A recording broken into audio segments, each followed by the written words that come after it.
आज आपण या सबलीकरणासाठी उपस्थित सर्व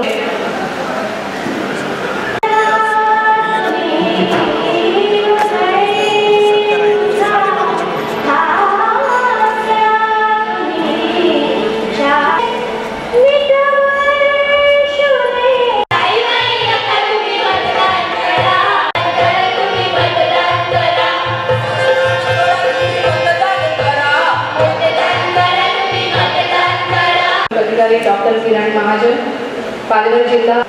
और मैं आप सब युवाओं से अपेक्षा रखती हूँ कि जब बात राष्ट्र की होगी, जब बात देश की होगी, जब बात महाराष्ट्र की होगी, तब आप बाकी सारे स्वार्थों से ऊपर उठकर मतदान करेंगे।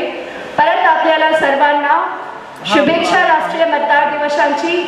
आपण मनाने सशक्त झाले याचा अर्थ तुमच्यामध्ये मानसिक शक्ती आहे तुमच्या निर्णय घेण्याची, तर नक्कीच आपली लोकशाही अजून सुदृढ होतील आणि आपला भारत अजून विकसित आणि सुदृढ होणार। भारताची लोकशाही ही संपूर्ण जगामध्ये अतिशय अशी सक्षम आणि एक सक्सेसफुल लार्जेस्ट डेमोक्रेसी आहे।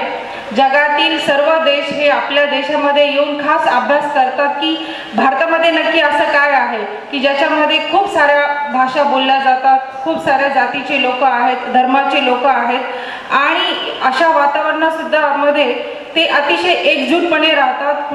स्वतंत्र भारताच्या इतिहासामध्ये सगळ्यात मोठी क्रांती कुठली घडली असं जेव्हा आपण पाहतो किंवा विचार करतो तर आपल्याला असं म्हणावं लागेल, स्वातंत्र्याच्या नंतर सर्वात मोठी क्रांती म्हणजे कॉन्स्टिट्यूशन किंवा भारतीय राज्यघटना ज्या दिवशी अंमलात आली त्या एका दिवशी देशातील सर्व नागरिकांना वन स्ट्रोकमध्ये मतदानाचा अधिकार देण्यात आला। अगदी इंग्लंडसारखे देश ज्या ठिकाणी लोकशाहीचा उगम झाला असं मानलं जातं, या देशामध्ये सुद्धा महिलांना मतदानाचा हक्क मिळावा यासाठी संघर्ष करावा लागला। भारत हा असा एकमेव देश आहे ज्या ठिकाणी स्वातंत्र्य मिळाल्यानंतर राज्यघटना ज्यावेळी अंमलात आली त्यावेळी आपली आर्थिक क्षमता काय होती, आपले सामाजिक मतभेद त्या ठिकाणी काय होते, आपली डायव्हर्सिटी काय होती, या सगळ्याचा विचार जरी केला तरी ज्यांनी आपली राज्यघटना लिहिली या सर्व दूरदृष्टी नेत्यांनी एका क्षणामध्ये